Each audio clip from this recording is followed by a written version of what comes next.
Hey everybody, Eric Grenier here with Philippe J. Fournier for today's episode of The Numbers. Philippe, we're officially in week 2 That's right. of this election campaign. Do you think you got 4 more weeks in you?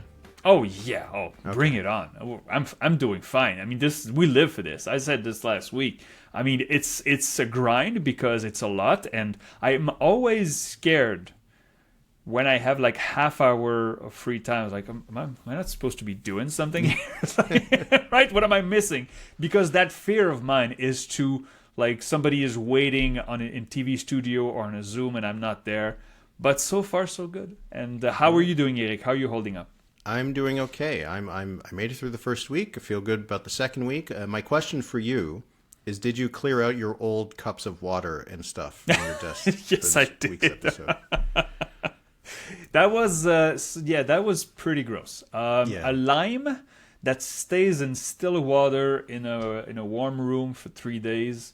That was pretty disgusting. And for those who don't know what we're talking about, during our special episode for members only, I was intensely listening to Eric, and I grabbed an old glass of water and I drank out of it, and Eric had a big laugh. So that's the story. It was the highlight of the weekend, really, I think. So that's all I was looking for. All right, let's get straight into these numbers. Right. And I think one of the themes of our conversation today is going to be, really? I'm starting to get a little bit concerned about the predictability of some of these numbers. Because we are in the midst of huge amount of change, right? Yeah. When you think about the fact that the Liberals had 32% of the vote last time, in my averages, they're now at 42. I think you have them at 41 or 42. So that's a 10-point gain. So that's like adding a third to your vote. That's a lot. We've seen the NDP go from the 18% they had last time to now they're at 9%. So they've lost half of their vote. The Conservatives were up, not up enough to really be in contention to win. Yeah. And you have the Bloc dropping down to levels that we haven't seen since 2015, when the NDP was a factor in Quebec, which it isn't anymore. How do we make sense of what these numbers are going to produce? How here's are you the thinking thing about it? Yeah. We only do our best, people. It's just this election is going to look very, very goofy compared to previous ones, because there is a high level of unpredictability, especially at the local level. We are starting to see, and we will see more of those, local polls, which will give us a chance to adjust the numbers locally, because obviously we do not know from national numbers, from regional subsamples, what's going on in individual ridings. We can only model an approximation, which usually they're good. But when you have an election that has big changes, the Liberals are up 10 points compared to the last election. They did not go up 10 points in every riding. Some ridings it's more, some it's less. I will bet that they didn't go that much higher in rural Alberta, for instance, which would mean that they went way up in Edmonton and Calgary. How do you model that? So this is a challenge. I'm getting nervous because I know we will have trolls online taking snapshots of our wrong projections, but that's fine. That's part of the game. It is. It's not the funnest part of the game. I know, but it's part of it. The thing is, we're not supposed to be perfect. Otherwise, we wouldn't have elections. We're supposed to be pretty good and not perfect. So, Eric, there are so many ways we could start. I mean, I'd like to talk about Ontario. I'd like to talk about Quebec. I'd like to mention BC. I'm not sure where you want to start today. We could talk about the projections. Where do you want to go first? Well, I think that we should talk a little bit just about the national polls that we saw over the last couple of days. Yeah. So one of the new developments is that we have the Nanos Research Tracker, which is coming out. They're producing that for CTV and the Globe and Mail. So that is a new tracker that's coming out every single day. So now we have 3. We have Liaison Strategies, we have Main Street Research, and we have Nanos Research. There's not a huge disagreement between all of them, which is good because that gives us a little bit of a triangulation. We do see that in the Nanos poll, the NDP is a little bit higher, just a little bit over 10%, rounding it up to 11. But their poll that came out today had an 8-point lead for the Liberals. That's right. And, Nanos uses live callers. They have a portion of their sample that's now online.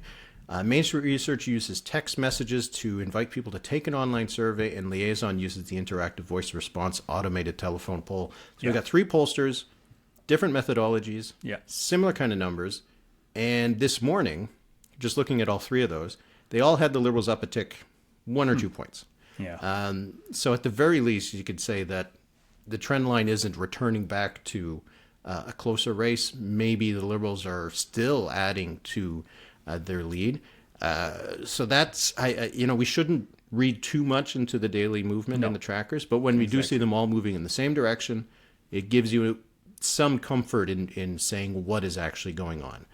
So I think that'll be an interesting new thing that we can follow. But yeah, the Ontario numbers especially, we should probably get into that. So what are you seeing in Ontario? Okay, so in Ontario, obviously, I have the Liberals in the lead, which again, it's a bit striking compared to what it was a few weeks ago, but we mentioned that. But right now, I have an 8-point lead for the Liberals in Ontario, which produces 81 seats for the Liberals and 40 for the Conservatives. I just noticed that my NDP seat count is 0 in Ontario, and that bugs me. It goes from 0 to 4. I had not seen the 0 until I just looked it up. So that means that Hamilton Centre and Windsor West are both going. I mean, they're toss-ups, obviously. But okay, that's pretty bad. I mean, this update that I made, it runs overnight and I publish in the morning. So the new Nanos, which has the NDP at 11%, is not included in there. We'll see how it reacts, but it's still pretty bad for the NDP. So yeah, Ontario, there's no path to victory for the Conservatives. Even a minority, if they only pull 40 seats or even 45 seats in Ontario, it has to be closer to 70, right? So this is what I see. What do you have in Ontario? Yeah, I'm seeing the same kind of stuff. Right now I have the Liberals leading by about 7 points in Ontario. And that, again, for me, it's 83 seats to 38 for the Conservatives. I guess we're both giving Kitchener Centre to the Greens. Yes, we are. But in Ontario, I mean, these are averages, but, the Ipsos poll that came out over the weekend just had about a 4-point lead for the Liberals. But Nanos, in their latest one, has a 12-point lead for the Liberals in Ontario. It was 3 points for Abacus. You see larger and smaller numbers.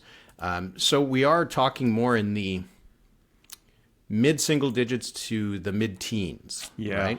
Ontario's, the regional samples are always going to have a bit more of a margin of error, usually 4, 5, 6 points, depending on the sample size. But it is starting to get more towards that 10-point lead. And then if the Liberals are ahead by 10 points in Ontario, that's 85, 90 seats. Yeah. And that probably puts them well on track for majority government elsewhere, right? So the Ontario numbers have moved, because it wasn't that long ago in the campaign we were starting to see ties. 2-point lead for the Conservatives, 2-point lead for the Liberals. But now it's getting to the point where it becomes the key region that gives the Liberals the win. Not necessarily the majority, but the win. Yeah. I mean, to just check, because, okay, to go back Ontario, I was playing around with the model last week, trying to see if there's a path for the Conservatives to win if it's tied in Ontario. And the answer is yes, there is a path, but then the Bloc has to do much better than this. Yeah. And the Bloc, we'll get to Quebec in a second, but the Bloc is really not doing well. So the latest in Ontario, I have to go back to March 19, Abacus data, 2-point lead for the Conservatives to see the CPC ahead. And then it's all red. The ranges, I see Liaison at +9, Nanos has +13, Ipsos at +4. It was a smaller gap for Ipsos, but let us remind people who are listening and watching us, the Liberals with Justin Trudeau against Erin O'Toole in 2021 won Ontario by 4 points. And it gave them a 2-to-1 advantage in seats. I think it was 78 to 37 or something like that. And so a 4-point lead for the Liberals, which is the low end right now in the polls, still gives a big advantage in seats for the red team. So, yeah. I want to talk about the Bloc Québécois, but do you have anything else to say about Ontario? Well, Ontario, the only thing is that it is the least surprising of these, right? Because the numbers aren't that different from last time. And we have a good idea of what the Liberal base looks like in Ontario when they get to the 40s, right? Because we've seen it before. Right. Yeah, the NDP, maybe they'll overperform in Hamilton Centre, Windsor West, maybe London, and they end up winning a couple seats. Doesn't change the overall portrait, right? Yeah. It's not going to make a big difference if the NDP wins 3 seats in Ontario versus 0. Exactly. I mean, it'll make a big difference for the NDP, but it's not going to make a lot of difference for the outcome of the election. So that's more predictable, you know? Yeah. Give the Liberals an extra 5 points across Ontario. We know what seats that's going to win them. Yeah. When it happens in Quebec, when it happens in BC, that's when it starts to get a little bit surprising. Oh yeah. So let's get into Quebec. So I made a chart. I have a column that's going to be up in L'Actualité this afternoon, and I just made a chart of all the latest polls, one poll per firm. So I don't take all the polls from the trackers, right? Yeah. So a dated poll in Quebec is the Innovative poll. It had 33 for the Liberals and 32 for the Bloc. So a small advantage or a statistical tie, but Innovative is already 1 week old. Abacus Data, Liaison, Palace Data, Ipsos, Léger, Main Street Research, Ecos, the Angus Reid Institute, and now Nanos Research all have 10 points or more for the Liberals than the Bloc. And some polls, the Angus Reid Institute has a 22-point lead for the Liberals over the Bloc. And the Nanos Tracker, it's 27 points, 49 Liberal, 22 Bloc, 22 Conservatives. And if you think that's crazy, remember that Léger, we're going to have new Léger numbers probably later today or tomorrow. Last week, Léger was 41 Liberal and 23 apiece for the Bloc and the Conservatives. So it's not that crazy to see the Liberals in the mid-40s in Quebec, which, when was the last time that happened? You have to go back to Pierre Trudeau, right? Yeah, I would think so. Yeah. I mean, Chrétien did okay in Quebec in the third election, but he didn't get 40%. Trudeau didn't get too. Justin Trudeau didn't get 40%. So, yeah, those numbers are getting uncomfortable. And for the Bloc Québécois, I mean, I made that point last week, and it's even truer today. If they get support in the low 20s, they will suffer massive losses. Yves-François Blanchet has to find a way to get back into this conversation. Right now, the thing is, I don't know what he can do. That's the thing. He's talking about what he should be talking about, but it's not working. And now, tied with the Conservatives for second place in Quebec. That's a bad result for the Bloc. I mean, there will be the debate, the French language debate, which is taking place, about a week and a half before Election Day. So there will be some potential for some movement. Doesn't necessarily mean it'll be movement that'll be advantageous to the Bloc. But yeah, for me, I have them winning 44 seats, the Liberals in Quebec right now, 19 for the Bloc Québécois, 14 for the Conservatives. So the Conservatives are actually taking advantage of the weakness of the Bloc. Yeah. Because they don't really have any races that they're in contention against the Liberals. 14 for the Conservatives? Yeah, I do. I have 13. Wow. No, the thing is, I'm wondering which four. Thing is, the thing is, we'll go seat by seat at some point, but I'm just wondering what the 14th is. Well, look, it's probably Montmorency, Beauport. Let's pull it up. I want to know now. Trois-Rivières. I'd have to look at it myself. I want to know now. You want to know? Okay. So, I have. Okay, for the Conservatives in Quebec, I have Beauce, not surprising. I have Bellechasse. Beauport-Limoilou, that was a Bloc seat. It's a leaning Conservatives for me. Charlebourg-Saint-Charles, all right. Chicoutimi-Lafiard. Right. You stop me if I say something stupid, okay? Côte-Sud-Rivière-du-Loup. What else do I have? I think I know which one it is. That's the difference. Lévis-Lotbinière, Louis-Saint-Laurent, Mégantic-l'Érable, Montmorency-Charlevoix. That one is in Quebec City, so that was a Bloc seat as well. Portneuf-Jacques-Cartier, Richemont-Arthabasca. That's it. The 14th one I have is Jonquière. You have Jonquière going to the Conservatives. I think it's based on there was a segment research poll that came out a while ago that had higher than expected Conservative numbers. So I think it has still a lingering impact on what the model's showing. But if the Bloc is falling, and the Conservatives are holding. I mean, that's the kind of riding where a lot of those votes might go from the Bloc to the Conservatives. That's true. Whereas in other parts of the province, they're going to go to the Liberals. But it does, like, where did the Liberals end up winning more in Quebec? They expand their base around Montreal, moving more into the Laurentians, moving more into Montérégie. But you've got to think that they must be starting to run up big numbers in Montreal, right? So there is going to be a bit of a waste of their vote. That's true. But nevertheless, look, if you have 40 to 45 seats going to the Liberals in Quebec, you have 80 to 85 going in Ontario, and then in Atlantic Canada, they're leading by huge margin. They have roughly as much support right now in my polling average in Atlantic Canada as the Conservatives do in Alberta. Wow. So you add then another 25 seats to the Liberals there. Yeah. You're on the way to a solid minority government, and then it's BC and Alberta and Winnipeg that put the Liberals into majority territory. So, I mean, that's just where things are like that. But even when we talk about Quebec, that still is not too shocking for me to see these numbers. It's when we get to British Columbia. British Columbia is a mess. It is very hard and I love it right now. Yeah. Okay, let's talk about BC. Yeah, so right now in my averages, I have the Liberals leading by 2 points, so that 41 to 39. And in terms of the seats, I got 22 Liberal, 20 Conservative, 1 NDP. And 0 Greens. And 0 Greens right now, although it is a toss-up, Sandwich Gulf Islands.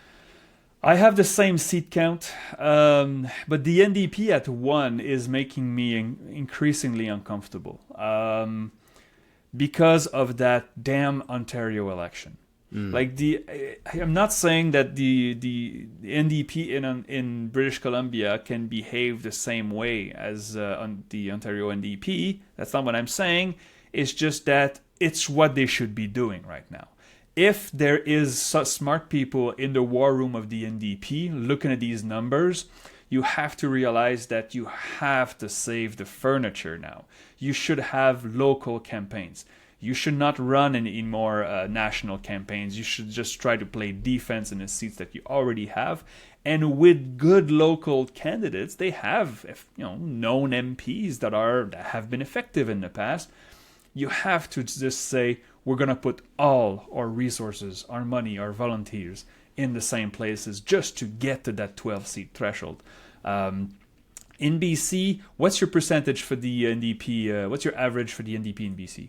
13%. Okay, I have 14, so we're in the same range. So that means you lose more than half of your support. You have to... That loss will not only happen in places where you did badly. It will also happen in Vancouver. We had numbers. Remember, the English Free Institute had the urban centers. The NDP was doing horribly in Vancouver. So locally, you can always say, well, that's not what I'm hearing on the ground. Yeah, but what you hear on the ground is not necessarily representative of the whole sample. I've heard stories before. I can't remember what campaign it was, but I've heard stories before where people were telling people at the doors that they were still going to vote for the party because they felt bad for them, but they actually didn't intend on voting for the party. It was just to be nice? Nice. Honestly, that's what it was. People felt bad about it. But, is the NDP actually going to lose Victoria? Are they actually going to lose Vancouver Kingsway? Are they actually at risk of losing Vancouver East, New Westminster? It's hard to believe, but you, again, look at some of these numbers. Yeah. The Ipsos poll that came out, 49 for the Liberals, 39 Conservative, 9 NDP. That's BC. That's BC. You have Nanos had a 20% for the NDP in BC, so it's not so bad. Yeah. But, Liaison has had 9. Abacus had him at 15. You see some of these numbers. Research Co., which is a little bit older, but it is a BC-based pollster, had 8%. 8% for the NDP in British Columbia. How do you survive? So there is going to be this kind of movement. And what it does seem like is that in BC, you have a lot of people that voted NDP are moving over to the Liberals. So it could be a very specific kind of movement where those votes are going to be in the southern part of Vancouver Island. They're going to be in the Lower Mainland where the NDP has seats. And the dynamic is just different from Ontario. Like, with all due respect to New Democrats watching, I've been told so many times that what happened in 2011 is what's going to happen every single time. That one little exception is what's going to be the rule. That's right. The Ontario NDP, they did really, really well. They still maintained a level of their vote, and they were the anti-Ford option in a lot of those ridings. That's right. Yeah. Here, what is the NDP vote? Is it an anti-Poilievre vote? Or Not in Vancouver. Like, it doesn't make as much sense, right? Because the other option is a government, right? Whereas if you were a progressive voter in Windsor and London and Niagara Falls, your options were between the Liberals who weren't going to win or the NDP. In Victoria and Vancouver, your options are the NDP who is going to not form a government or the Liberals who have a very good shot at forming a government. So I think we could see that kind of transference of vote. That's cruel. At least that's what these kinds of numbers would suggest. Some of them might hold on because they're beloved local MPs. Yeah. And they're going to buck that trend. But again, that's more about saving some furniture for the NDP. It probably won't make a big difference in terms of the electoral outcome of who becomes prime minister, right?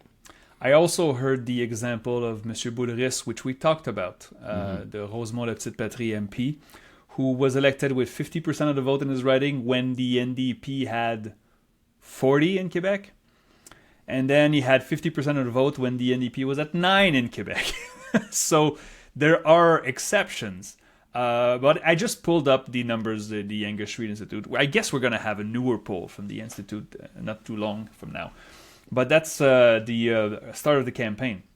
So Metro Vancouver, in December, remember that poll in December, it was 37 Conservative, 27 apiece for Liberals and NDP. So that's a 10-point Conservative lead, and the NDP Liberal tied. Their poll in March 24th, in Metro Vancouver, 50 Liberal, 30 Conservatives, 18 NDP. So the Liberals are winning more than twofold against the NDP. How do you save so many seats in Metro Vancouver? You don't. They will save 1 or 2 or 3. You can't save them all with those numbers. It's just impossible. It just doesn't work that way. So, man, that's cruel. But it is making me uncomfortable. Yeah, well, it's making us uncomfortable as people who make these kinds of projections. But I think BC will be probably the most difficult to predict because I'm just looking at the numbers for all the pollsters in BC lately. Okay. The Conservatives are pretty clearly around 38 to 40. Yeah. Pretty much every poll has them there, right? Yeah. There's not going to be a lot of doubt about where the Conservatives end up. But you do see this kind of a 10-point difference between the NDP, which when you're only at, on average, 13% is a huge difference.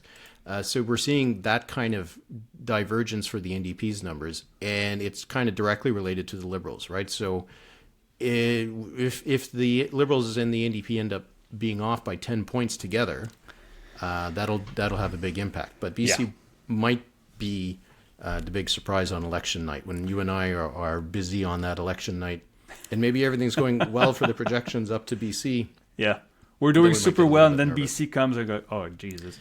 Yeah, and then we're going to hear it for sure. What you just mentioned about the Conservatives in BC, I find it interesting that the numbers are extremely stable. So I have the list here again: 39, 42, 42, 39, 40, 38, 39, 37, 40, 36, 41. This is what Conservatives get in BC, provincially and federally. Erin O'Toole in 2021, I think he went 38% in BC. So, and Mr. Rastad had 42% of the vote in the provincial election. This is what Conservatives get. The seat count, as you said, Eric, will all depend on how that vote is split. That non-Conservatives vote is split. If the Liberals take 40% and the NDP is in single digits or low teens, the Liberals may not get to 22 seats, our projections right now, but 18, 17, which would be a gain from the previous election. And the Liberals, again, they don't need to gain much. They just need to gain enough to get to that majority. Now, as we always have to say, we're talking about where things are now, right? Yes. Things always can and will shift over the next 4 weeks, and we're going to keep updating our priors on that. And by the way, whenever we record, it always is around noon, and this is when my cat gets fed, and then she likes to brag Hello, about Marsouis. it. Yeah, sorry about that. No problem. But anyway, so we will see something shift, but it doesn't seem like we've seen that a lot of the stuff that's happening on the campaign trail is having a tangible impact on the numbers. Yeah. The Conservatives have had a rough few days in terms of talk about their internal turmoil, but we see in the trackers their voting numbers are holding firm. We see for the Liberals that they've had a few issues as well with the candidate in Markham, with other issues that they've had over the last week. Doesn't seem to have impacted their numbers at all. Talk about a distraction, huh? So we'll see if this campaign is just going to cruise along because of the big orange sun down south that just blots out everything else in terms of what an issue is. But it is something to see. And for the Conservatives, in a way, you got to feel for them because some of their numbers are pretty good. Yeah. But again, as we've said before, the Liberal numbers are just better, and they can't win when the NDP is this low. I've been saying it so many times, but it's almost like the Conservative strategy has to be to boost the NDP, right? They need to push Liberal voters to the NDP because that's kind of the easiest path for them to get back into them. But how do you do that? They did such a good job of targeting Singh in their advertising last fall. They did too good of a job, right? Too good of a job. So yeah, well, that's I guess you reap what you sow in the end. So anyway, that's where things are now at the beginning of week 2, and boy, we're just going to continue to be puzzled, I think, by these numbers over the next little while. I'd like to, before we go, Eric, the Ipsos poll yesterday had interesting numbers. They ask what are the most important issues. Obviously, this is a classic that we should always go back to because this is what the voters' vote is driven by the issues. So it was 36% for cost of living, 30% for the relationship with the United States, 28% for health. And then the question was, okay, so on these issues, on these top issues, and the list was pretty long, which political party is best positioned to deal with those issues? On cost of living, 29 Liberal, 29 Conservatives. And I didn't pull the old numbers, but we remember those numbers. Like Pierre Poilievre had been hammering cost of living and inflation for since he became leader, basically. I remember even the convention in Quebec City in 2023, they were hammering that, and it was he had a huge edge on this. It's lost now, it's tied. And then the second most important issue, relationship with the United States. Which party is the most prepared and the favorite? 60% Liberal, 20% Conservatives. So that's a 40-point lead on who is best positioned to deal with Donald Trump and the U.S. administration. If that's still the ballot question 4 weeks from now, this game over, basically. The Liberals hold the edge right now. They better hope it lasts, but a 40-point lead on this issue, that's really strong. Yeah, and Ipsos also had some asked people, so this was if you really cared about that issue, who you felt was the best able to deal with it, but then when they asked everybody, they said which leader is able to do these various things. You saw on the issues of someone who is best to manage during tough economic times, someone who is best to represent Canada on the world stage, someone who has the right temperament and maturity to be prime minister, and someone who can stand up to President Trump. Carney's numbers were pretty much exactly the same as where the Liberals are. So he had between 40 and 43% on those scores. On those, which do seem to be kind of the theme of the election. So far, Poilievre was between 26 and 28%. So he was roughly 10 points behind where the Conservatives are on those issues. And in none of the issues that was tested, what did Poilievre score over 30%? Now, a lot of people would say none of the above or that kind of thing. Yeah. But just the fact that he would be trailing his party by so much on some of these key issues versus Carney, who is more or less on line with where where the party is, suggests it could be very difficult to kind of get back into it. And then you look at some of the negative ones. So I just looked at these now. Someone who will say anything to get elected was 42-27, Poilievre. Someone who has a hidden agenda, 43-25 for Poilievre. Those are rough numbers. When you see these kinds of numbers, again, I think we talked about it on the weekend. Yeah. You don't see the ingredients that things will tighten up. You don't see the ingredients that the Liberal number is going to get dragged down or that the Conservative number is going to get boosted up. You see signs that the trends we've been seeing over the first week will continue going forward, at least until something happens. That's incredible. Like Poilievre did, like he had this campaign in the bag and everything changed and they couldn't adapt. And now we're here in the campaign. And the views of, Poilievre, what you're saying right now, I hadn't seen these numbers. I just literally scrolled down. I hadn't seen them before. So this is an indication that Poilievre is pulling the Conservatives down. The Conservative brand would be more popular than a leader on these issues. Wow, that's trouble for Poilievre and the Conservatives. So that's where things are heading. That's where the numbers are looking towards. So we'll see if the next week of polling is going to shift anything around. But boy, with all the news we heard out of the Conservative camp over the last few days, you see numbers like this, and you're like, yeah, maybe they should probably be worried. They probably have some good reason to be worried here. Huh. All right, why don't we do our riding of the day? Do you have a thought? Would you like to go first? Okay, so I'm thinking, because I would like to just have a full show of just talking about ridings. We will at some point. I'm pretty sure we'll do something like that at the end for the members of the Patreon. I will pick one close to my home.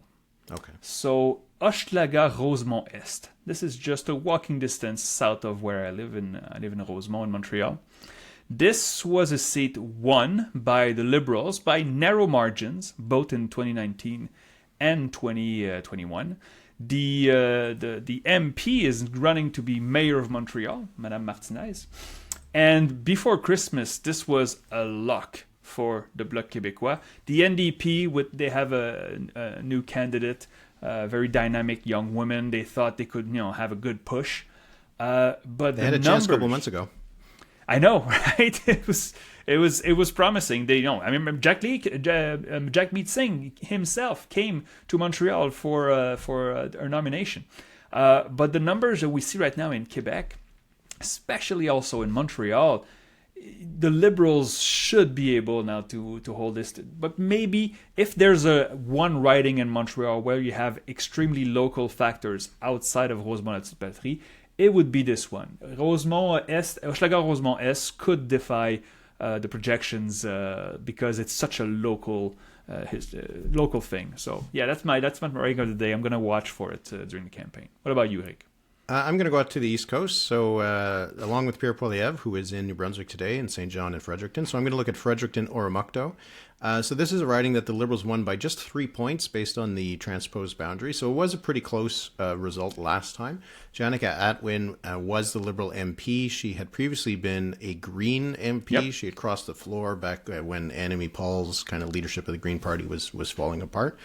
It is the kind of seat that is a swing seat. If the Conservatives win the election, they probably win Fredericton-Oromocto. If the Liberals win the election, they probably win Fredericton-Oromocto. So it's an interesting riding in that sense.